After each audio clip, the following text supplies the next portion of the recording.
नमस्कार साथियों।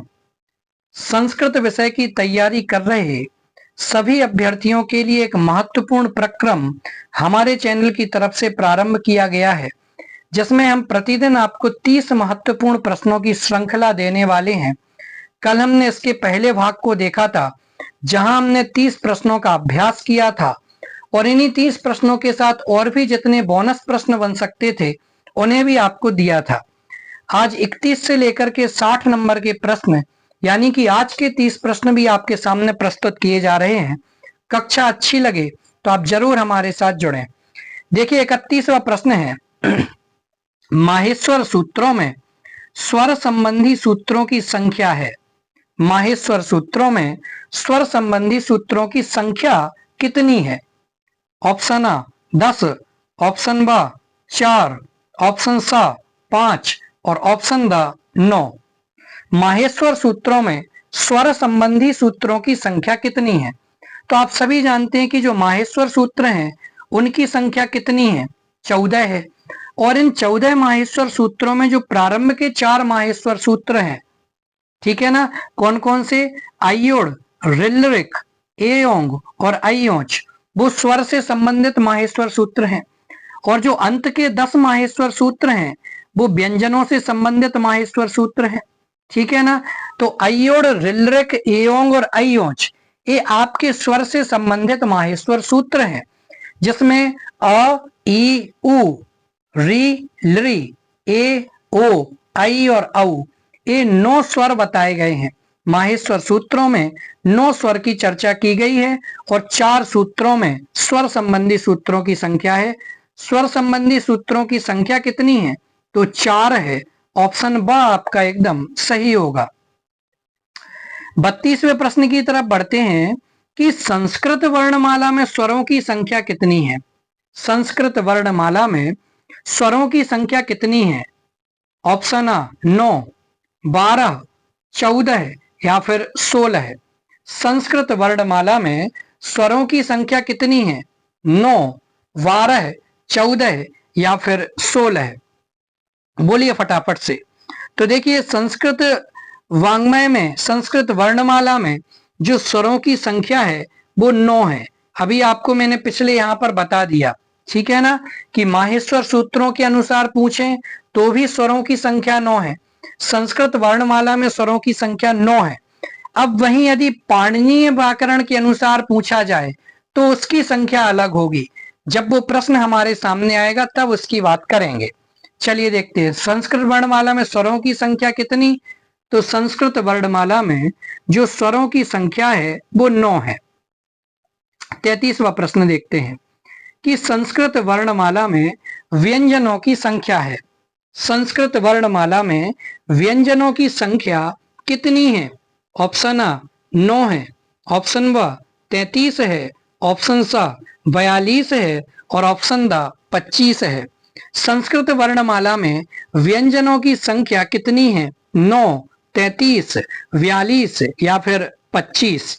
तो देखिए संस्कृत वर्णमाला में स्वरों की संख्या तो कितनी थी? 9 थी। वहीं व्यंजनों की बात की जाए तो व्यंजनों की संख्या कितनी है? कि 33 है। तो संस्कृत वर्णमाला में व्यंजनों की संख्या कितनी है? 33 है। आप एक बार, आपका होमवर्क है कि 14 माहेश्वर सूत्र हैं, आप सभी को पता है। अब उसमें स्वर कितने निकलते हैं और व्यंजन कितने निकलते हैं वो आप देख लीजिए, निकालना सीख लीजिए, तो आपका आंसर आ जाएगा, आपको पता चल जाएगा। स्वरों की संख्या संस्कृत वर्णमाला में 9 है और व्यंजनों की संख्या संस्कृत वर्णमाला में 33 है।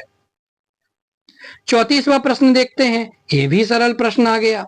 कैसा सरल प्रश्न कि सबसे पहले पूछा स्वरों की संख्या कितनी, व्यंजन की संख्या कितनी, और स्वर और व्यंजन मिलकर के पूरी वर्णमाला तैयार होती है। तो संस्कृत वर्णमाला में कितने वर्ण हैं? 9 हैं, 33 हैं, 42 हैं या फिर 60 हैं। तो 9 स्वर और 33 व्यंजन को मिलाकर के 42 वर्ण बनते हैं। इसलिए संस्कृत वर्णमाला में जो वर्णों की संख्या होगी वो कितनी होगी? कि वो 42 होगी। इसलिए ऑप्शन सा आपका एकदम सही हो जाएगा। संस्कृत वर्णमाला में कितने वर्ण हैं? तो संस्कृत वर्णमाला में 42 वर्ण हैं। चलिए 35वें प्रश्न की तरफ बढ़ते हैं। और 35वां हमारा प्रश्न है। अब आई आपकी बात, पाणिनीय शिक्षा के अनुसार, पाणिनीय शिक्षा के अनुसार संस्कृत में कितने वर्ण हैं? पाणिनीय शिक्षा के अनुसार संस्कृत में कितने वर्ण हैं? ऑप्शन अ 40, ऑप्शन ब 42, ऑप्शन स 63 या 64 और ऑप्शन द 44। पाणिनीय शिक्षा के अनुसार संस्कृत में कितने वर्ण हैं? तो देखिए, पाणिनीय शिक्षा के अनुसार संस्कृत में, ये तो माहेश्वर सूत्रों के हिसाब से तो 42 हो गए, लेकिन पाणिनीय शिक्षा के अनुसार संस्कृत में वर्णों की संख्या जो मानी गई है वो 63 या 64 मानी गई है। अभी 63 या 64 क्या है? यदि आपसे 63 पूछा जाए 64 नहीं हो तो आप 63 लगाएंगे, 63 नहीं पूछा जाए 64 हो तो आप 64 लगाएंगे। तो 63 भी सही है, 64 भी सही है। यदि, क्योंकि पाणिनि जी ने जो स्वरों की संख्या बताई है वो 21 या 22 बताई है, और जो व्यंजनों की संख्या बताई है वो कितनी बताई है? वो 42। जबकि सामान्य जो संस्कृत वर्णमाला है उसमें तो 42 ही टोटल वर्ण है, स्वर और व्यंजन मिला करके। तो 63 चतुष्टिर्वा वर्णा शंभु मते मता, ठीक है ना, कि 63 या 64 मत पाणिनि जी ने बताए हैं। इस प्रकार से यहाँ पर अब इसमें भी स्वर और व्यंजन का विभाजन जो है कि स्वर 21 या 22 कैसे बनते हैं और व्यंजन 42 कैसे बनते हैं, उतना समय नहीं है, वरना आपको जरूर बताता, आप जरूर देखें। 36वां प्रश्न देखते हैं कि ऊष्म वर्णों में नहीं है, ऊष्म वर्णों में नहीं है। ऊष्म वर्ण ऐसे वर्ण जिनको बोलने में आपके शरीर से, आपके मुंह से गर्म हवा बाहर की ओर निकलती हो, ठीक है ना, तो वो कहलाते ऊष्म वर्ण। सूत्र भी क्या है? चलिए सूत्र भी आपको बाद में बताऊंगा, वरना आपको पता चल जाएगा। ऊष्म वर्णों में नहीं है, क्या नहीं है? श, स, श या र। ऊष्म वर्णों में क्या नहीं है? तो देखिए, एक सूत्र आता है शससहा ऊष्माणः, ठीक है ना। अब देख लीजिए, ये तीनों स यहां पर दिख जाएंगे और ह, ये ऊष्म वर्णों की कोटि में आते हैं। तो र आपका नहीं है, र एक अंतस्थ वर्ण है, इसलिए आपका ऑप्शन द एकदम सही होगा कि ऊष्म वर्णों में र को शामिल नहीं किया जाता है। चलिए 37वें प्रश्न की तरफ बढ़ते हैं। वहीं आपसे पूछ लिया, अंतस्थ वर्ण नहीं है। अंतस्थ वर्ण कौन सा नहीं है? अंतस्थ वर्ण को किसे कहा जाता है? कि ऐसे वर्ण जिनको बोलते समय जो प्राण वायु है वो अंदर ही स्थित रह जाए, बाहर की ओर नहीं निकले। ह, य, व, र, 4, ठीक है ना। तो अंतस्थ वर्ण कौन सा नहीं है इसमें से? ह नहीं है, य नहीं है, व नहीं है, या फिर र नहीं है। अंतस्थ वर्ण कौन सा नहीं है? तो देखिए, इसके लिए भी यवरलाह अंतस्थाः, क्या आता है? यवरलाह अंतस्थाः, कि य, व, र और ल के 4 अंतस्थ वर्ण हैं। तो आपको या भी दिया है, वा भी दिया है, रा भी दिया है, ला की जगह हा दे दिया। हा अंतस्थ वर्ण नहीं है, एक ऊष्म वर्ण है, इसलिए ऑप्शन आपका एकदम सही होगा। चलिए आगे बढ़ते हैं। अब स्पर्श वर्ण का बारे में पूछ लिया। यहाँ पर आपके वर्णमाला से संबंधित प्रश्न पूछे जा रहे हैं। ये अभ्यर्थियों को लगता है कि एकदम सरल हैं, जबकि इन्हीं प्रश्नों में हम गलतियां करके आ जाते हैं। स्पर्श वर्णों की संख्या कितनी है? स्पर्श वर्णों की संख्या कितनी है? 4 है, 9 है, 25 है, या फिर 21 है? स्पर्श वर्णों की संख्या कितनी है? तो देखिए, कवर्ग, चवर्ग, टवर्ग, तवर्ग और पवर्ग, इनके टोटल 25 वर्ण बैठते हैं एक वर्ग में। 25 वर्ण, एक वर्ग में 5 वर्ण होते हैं, ऐसे 5 वर्ग हैं, तो आपके 25 वर्ण। तो स्पर्श वर्णों की संख्या कितनी है? 25 वर्ण है। स्पर्श वर्णों की संख्या कितनी? 25।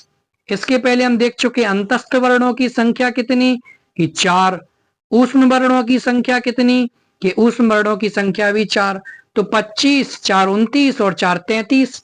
तो 33 आपके व्यंजन निकल करके आ गए, और 9 स्वरों की संख्या है संस्कृत वर्णमाला के अनुसार, तो 33 आपकी संख्या निकल करके आ गई। यहां पर आगे बढ़ते हैं। 9वां प्रश्न देखते हैं कि ज्ञ वर्ण में संयोजन हुआ है। ऐसे प्रश्न कई बार पूछ लिए जाते हैं कि ज्ञ वर्ण में संयोजन हुआ है। संयोजन अर्थात कि जो ज्ञ वर्ण है, ज्ञ ज्ञानी का है, वो किन वर्णों से मिलकर के बना हुआ है। तो देखिए, यदि आपसे त्रा भी पूछा जा सकता है, आपसे क्ष भी पूछा जा सकता है, लेकिन यहाँ आपसे ज्ञ पूछा है कि ये कैसे मिलकर के बना है। तो ग और या से मिलकर के बना है, ज और या से मिलकर के बना है, ज और ना से मिलकर के बना है, और ज और या से मिलकर के बना है। कि ज्ञ वर्ण में किसका संयोजन हुआ है। तो देखिए, ज्ञ वर्ण में किसका संयोजन हुआ है, तो ज और या मिलकर के, ठीक है ना। आपका ऑप्शन द सही होगा कि ज और या मिलकर के ज्ञ वर्ण की उत्पत्ति हुई है, ज्ञ वर्ण बनता है, इसलिए आपका ऑप्शन द एकदम सही हो जाएगा। चलिए आगे देखते हैं 40 नंबर का प्रश्न आपके सामने कि किस माहेश्वर सूत्र में आकार की भी इत संज्ञा हुई है। किस माहेश्वर सूत्र में आकार की भी इत संज्ञा हुई है। ऑप्शन आ, अयोण माहेश्वर सूत्र में, लण सूत्र में, हल सूत्र में, या हैवरट सूत्र में। तो किस माहेश्वर सूत्र में आकार की भी इत संज्ञा हुई है। वास्तव में बहुत लोग इस प्रश्न में कंफ्यूज होते हैं और बहुत सारे बच्चों पर यह प्रश्न बनता भी नहीं है। वास्तव में ये जो लण है वो इस तरीके से है। तो यहाँ पर जो लण सूत्र है वहां पर आकार की भी संज्ञा हुई है, केवल यहाँ पर इसका उद्देश्य रा प्रत्याहार बनाना है। तो आपसे पूछा जाए कि किस माहेश्वर सूत्र में भी आकार की संज्ञा हुई है, तो लण एक ऐसा सूत्र है जिसमें आकार की भी संज्ञा हुई है। इस कारण से आपका ऑप्शन ब एकदम सही हो जाएगा। चलिए 41वें प्रश्न की तरफ बढ़ते हैं।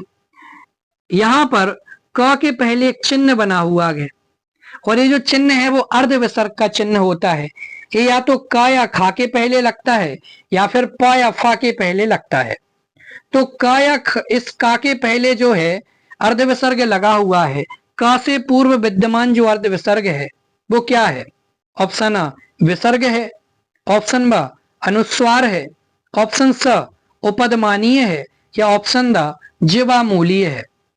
क से पूर्व विद्यमान है, क से पूर्व क्या विद्यमान है, विसर्ग, अनुस्वार, उपदमानीय या जीवामूलीय। चिन्ह तो देखिए अर्ध विसर्ग का है, तो इसको आप विसर्ग नहीं कह सकते हैं। लेकिन हाँ एक चीज आप समझ लीजिए, मैं आपको समझाता हूं। क, ख, प या फा, इनके पहले ही अर्ध विसर्ग लगता है। लीजिए आपके लिए लगा दिया, ठीक है ना। अब क या खा के पहले जो अर्ध विसर्ग है इसको क्या कहा जाएगा। क या खा के पहले जो अर्ध विसर्ग है इसको कहा जाएगा जीवामूलीय, और प या फा के पहले जो अर्ध विसर्ग है इसको कहा जाएगा उपधमानीय। क्या कहा जाएगा, उपधमानीय कहा जाएगा। तो क से पूर्व विद्यमान है, क से पूर्व क्या विद्यमान है, तो क या खा के पहले जो स्थित अर्ध विसर्ग है वो क्या कहलाएगा, जीवामूलीय कहलाएगा। ऑप्शन द आपका सही हो जाएगा। खा के पहले यदि विद्यमान होता तो भी जीवामूलीय होता, पा के पहले विद्यमान होता तब वो उपदमानीय होता, और फा के पहले होता तो भी वो उपदमानीय होता। तो क से पूर्व विद्यमान क्या है, जीवामूलीय है, इसलिए ऑप्शन द आपका सही हो जाएगा। 42वां प्रश्न देखते हैं कि सामान्यतः प्रत्याहारों की संख्या है। सामान्य रूप से प्रत्याहारों की संख्या कितनी है, 40 है, 41 है, 44 है, या 38 है। तो सामान्य रूप से प्रत्याहारों की संख्या कितनी है, तो भैया सामान्य रूप से प्रत्याहारों की संख्या 44 है। पहले जो मूल रूप में देखिए 41वीं प्रत्याहार, फिर 42 बने, 43 और 44 ऐसी संख्या थी, लेकिन अंत में आकर के अब 44 प्रत्याहारों को सामान्य रूप से स्वीकार किया गया है। चलिए आगे बढ़ते हैं। 43वां प्रश्न है कि बाल मनोरमा में कितने प्रत्याहार गिनाए गए हैं। अब बाल मनोरमा के माध्यम से आपसे पूछ लिया गया कि बाल मनोरमा में कितने प्रत्याहार गिनाए हैं, तो आपको कंफ्यूज होने की आवश्यकता नहीं है। देखिए 40 है, 42 है, 44 है, या फिर 46 है। तो बाल मनोरमा में कितने प्रत्याहार गिनाए गए हैं, तो बाल मनोरमा में भी 44 प्रत्याहार गिनाए गए हैं। जितने सामान्य रूप में प्रत्याहार प्रचलित हैं उतने ही बाल मनोरमा में भी प्रत्याहार गिनाए गए हैं। इसलिए ऑप्शन सा आपका सही होगा, 44 आपका सही उत्तर है। 44वां प्रश्न है कि सर्वाधिक प्रत्याहार किस इतसंज्ञक वर्ण से बने हैं? सर्वाधिक प्रत्याहार किस इतसंज्ञक वर्ण से बने हैं? ह से, स से, ला से और श वाला दोनों से। सर्वाधिक प्रत्याहार किस इतसंज्ञक वर्ण से बने हैं? बोलिए फटाफट से। तो देखिए जो सर्वाधिक प्रत्याहार हैं वो किन वर्णों से बने हैं? तो देखिए स से भी बने हैं और ल से भी बने हैं। आप कहोगे दो में कैसे ज्यादा बन सकते हैं, किसी में होगा? तो देखिए स से भी 6 प्रत्याहार बने हैं और ल से भी 6 प्रत्याहार बने हैं। स से कौन से? अस, हस, बस, झस, जस, बस, ऐसे 6 हैं, जगह नहीं है इसलिए नहीं लिख रहे हैं। और यहां भी ल से देखें तो अल, हल, वल, रल, झल और सल, ऐसे 6 प्रत्याहार ल से भी बने हैं। तो सर्वाधिक प्रत्याहार किस इतसंज्ञक वर्ण से बने हैं? तो स से भी और ला से भी, दोनों से ही 6-6 प्रत्याहार बने हैं। इसलिए ऑप्शन द आपका सही हो जाएगा, स वाला दोनों। 45वां प्रश्न देखते हैं कि एक अण प्रत्याहार है, इसमें ऋण का ग्रहण कब होता है? अण प्रत्याहार में ऋण का ग्रहण कब होता है? कि अणुदित सवर्णस्य चा प्रत्यय में, ढ्रलोपे पूर्वस्य दीर्घोणः इस सूत्र में, कीर्ण में, या फिर तीनों सूत्रों में। अण प्रत्याहार में ऋण का ग्रहण कब होता है? तो देखिए एक अण प्रत्याहार बनता है और इण प्रत्याहार बनता है। इण प्रत्याहार में जब भी यदि अपना ग्रहण होगा तो वो लण सूत्र तक होगा, ठीक है ना। इण प्रत्याहार में जो ण है इसका ग्रहण लण सूत्र तक ही होगा। और अण प्रत्याहार में ण का ग्रहण तो इसमें अयोण यानी अ ई उ इतना ही ग्रहण होगा, ठीक है। तो अण प्रत्याहार में ण का ग्रहण कब होता है, कौन सी प्रक्रिया में होता है? तो देखिए अणुदित सवर्ण च प्रत्यय, इस प्रक्रिया में यहां पर ग्रहण होता है। ऑप्शन आ आपका एकदम सही हो जाएगा। 46वां प्रश्न देखते हैं कि प्रत्याहार संज्ञा विधायक सूत्र कौन सा है? प्रत्याहार संज्ञा विधायक सूत्र कौन सा है? हलंत्यम, आदेश उपदेशे स्थिति, वृद्धि रेची, या फिर आदि रंतेन सहेता। तो वो कौन सा सूत्र है जिसके माध्यम से प्रत्याहार संज्ञा होती है? तो वो सूत्र है आपका आदि रंतेन सहेता, जिसका संधि विच्छेद आप यदि आप इसको तोड़ते हैं तो आदि ही, अंत्येन, सह और इता। कि देखिए आदि वर्ण से लेकर के अंतिम वर्ण के साथ यानी इत संज्ञक वर्ण के साथ इत संज्ञा हो जाती है। प्रारंभिक वर्ण से लेकर के अंतिम इत संज्ञक वर्ण की इत संज्ञा हो जाती है। तो प्रत्याहार संज्ञा विधायक सूत्र कौन सा है? आदि रंतेन सहेता। 47वां प्रश्न देखते हैं। ये मैंने आपको अण और ऋण प्रत्याहार का अंतर बता दिया। ऋण प्रत्याहार में ऋणकार का ग्रहण कब होगा? अयुण से होगा, लण से होगा, यम गण नम से होगा, या फिर हल से होगा। इण प्रत्याहार में ऋकार का ग्रहण होगा किससे? अयुण से, लण से, यम गण नम से, हल से। तो इण में यदि लेंगे तो ई और ऊ आएगा, इतना छोटा प्रत्याहार नहीं है। तो इण प्रत्याहार में कहां से ग्रहण होगा?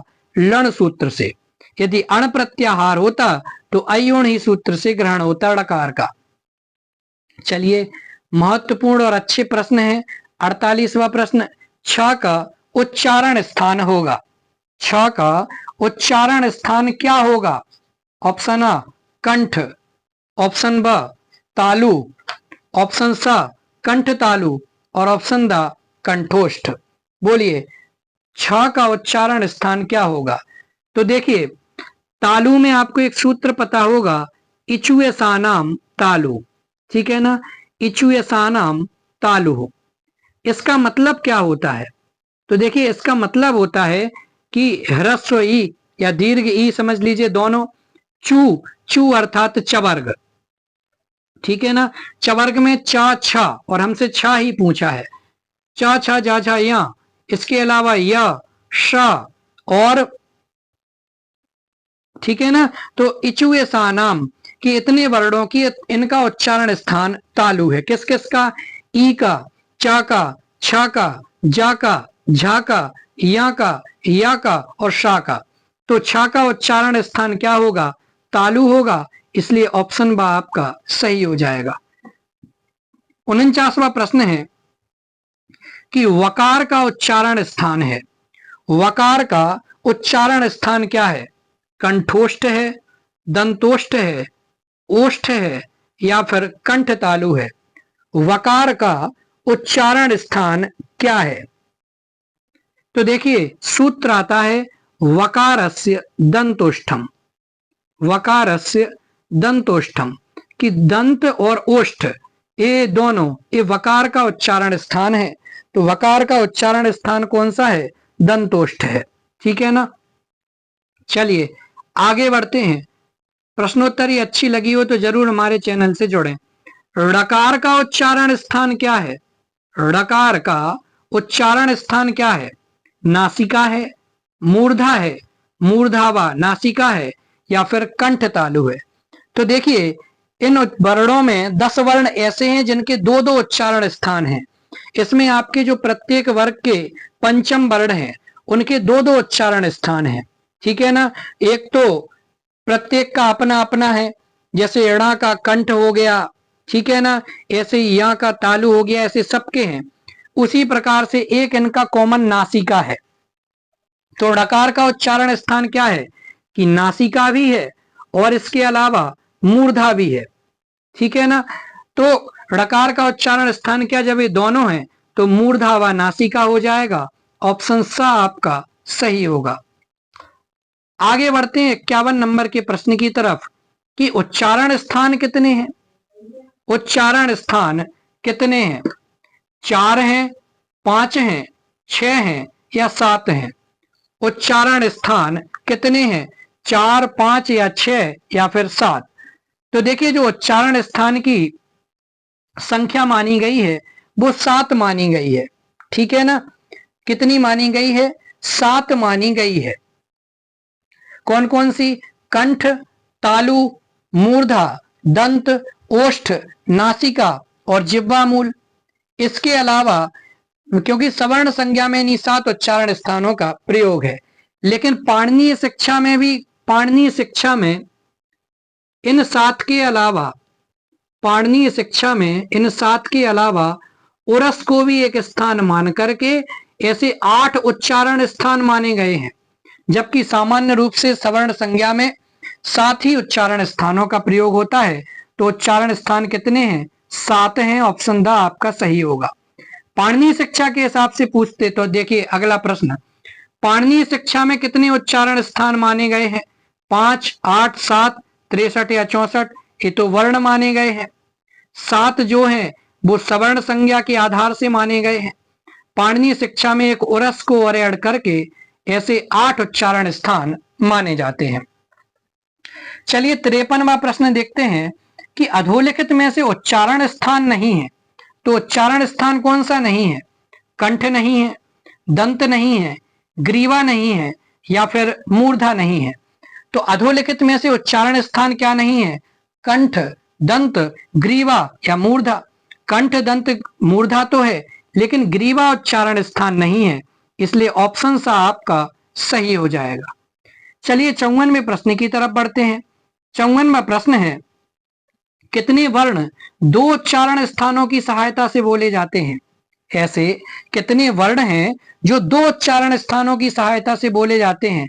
6, 32, 38 या फिर 10? तो देखिए 10 वर्ण ऐसे हैं जो 2 उच्चारण स्थानों की सहायता से बोले जाते हैं। कौन कौन से? देखिए इण, इया, ऋण, न और मा। इन सब में नासिका तो कॉमन है, बाकी कंठ, तालु, मूर्धा, दंत और ओष्ठ ये कॉमन है इन 5 में। ठीक है ना। और प्लस नासिका आपको साथ ऐड करना है। तो इणा का कंठ और नासिका, या का तालु और नासिका, ऋणा का मूर्धा और नासिका, ना का दंत और नासिका, और माँ का ओष्ठ और नासिका। इसके अलावा ए, आई, ओ, औ और वा, ये भी 5 उच्चारण स्थान है जिनको 2 जगह से बोला जाता है। चलिए आगे बढ़ते हैं। 55वां प्रश्न है कि आभ्यंतर प्रयत्नों की संख्या कितनी है। देखिए प्रयत्न तो 2 प्रकार के होते हैं, एक तो आभ्यंतर प्रयत्न और एक बाह्य प्रयत्न। लेकिन आपसे यहां पर पूछा है लघु सिद्धांत कौमुदी के अनुसार आभ्यंतर प्रयत्नों की संख्या कितनी, 2, 5, 6 या फिर 8। तो आभ्यंतर प्रयत्नों की संख्या लघु सिद्धांत कौमुदी के अनुसार 5 है। ऑप्शन बा आपका सही हो जाएगा। लेकिन वैयाकरण सिद्धांत कौमुदी के अनुसार पूछा जाए तो वैयाकरण सिद्धांत कौमुदी के अनुसार आभ्यंतर प्रयत्नों की संख्या कितनी है, तो 4 है। चलिए 56वां प्रश्न देखते हैं। किसी भी वर्ण के कितने आभ्यंतर प्रयत्न संभव हैं। किसी भी वर्ण के कितने आभ्यंतर प्रयत्न संभव हैं, 1, 3, 5 या फिर निश्चय नहीं किया जा सकता। तो किसी भी वर्ण का देखिए आभ्यंतर प्रयत्न कितने होंगे, तो किसी भी वर्ण के आभ्यंतर प्रयत्न है वो एक ही हो सकता है। बाह्य प्रयत्न जो है वो एक से अधिक हो सकते हैं। इसलिए ऑप्शन आ आपका एकदम सही हो जाएगा। 57वां प्रश्न है कि यत्न कितने प्रकार का है। ये मैंने आपको बता दिया कि यत्न कितने प्रकार का, यत्न 2 प्रकार का है। इसलिए ऑप्शन आ आपका सही होगा। कौन कौन सा, एक तो आभ्यंतर प्रयत्न और एक बाह्य प्रयत्न। कौन सा, आभ्यंतर और बाह्य प्रयत्न। 58वां प्रश्न है कि आकार का आभ्यंतर प्रयत्न क्या होगा। आकार का आभ्यंतर प्रयत्न क्या होगा, स्पृष्ट, विवृत्त, संवृत्त या फिर विवृत्त संवृत्त। तो देखिए आकार का जो आभ्यंतर प्रयत्न होगा वो कौन सा होगा, विवृत्त होगा। ठीक है ना, कौन सा होगा, विवृत्त होगा। इसलिए ऑप्शन बा आपका सही हो जाएगा। वहीं ह्रस्व आ की बात की जाए, यदि आपको संवृत्त है तो ह्रस्व आ का लौकिक प्रयोग दशा में संवृत्त प्रयत्न होगा और व्याकरण की प्रक्रिया दशा में विवृत्त ही पूछा जाएगा। 59वां प्रश्न है कि बाह्य यत्नों की संख्या क्या है। बाह्य यत्नों की संख्या कितनी है, 4, 5, 11 या फिर 13। तो देखिए बाह्य यत्नों की संख्या कितनी है, 11 है। आप सभी को मालूम होगा व्यवहार, श्वास, अघोष, संबार, नाद, घोष, अल्प प्राण, महाप्राण, उदात्त, अनुदात्त और स्वरित। यदि आपका अभ्यास नहीं हो तो आपको अभ्यास करना चाहिए, अन्यथा आपके लिए इसकी क्लास लाने का प्रयास करूंगा। और 60वां प्रश्न आखिरी, अंतस्थ वर्णों का अभ्यंतर प्रयत्न है। अंतस्थ वर्णों का अभ्यंतर प्रयत्न क्या है। तो देखिए अंतस्थ वर्णों का जो अभ्यंतर प्रयत्न है वो ईसत स्पृष्ट है, सॉरी स्पृष्ट, विवृत्त, संवृत्त या फिर ईसत स्पृष्ट। तो अंतस्थ वर्णों का कौन सा है, ईसत स्पृष्ट है। यानी या, व, रा और ला, इनका अंतस्थ वर्ण, इनका अभ्यंतर प्रयत्न पूछा जाए तो वो कौन सा है, ईसत स्पृष्ट है।